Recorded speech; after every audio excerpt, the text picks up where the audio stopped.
ये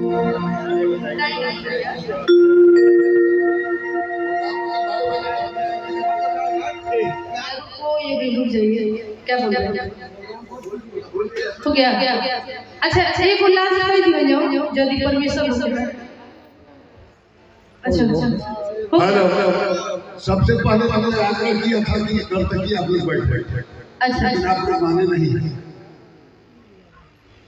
12 बजे तक प्रोग्राम चलेगा। अच्छा कोई बात नहीं, 12 बजे तक आदेश है। जैसे होगा सबके आगे होली का प्रोग्राम करके 12 बजे तक। ठीक है।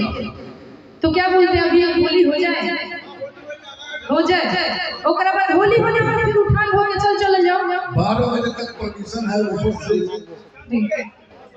सभी ठीक है। नृत्यांगनाएं बैठ गई, हम गए।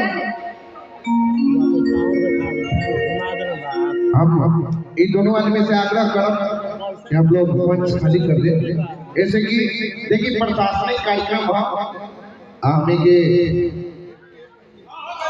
हाँ होली हुई है बदबू।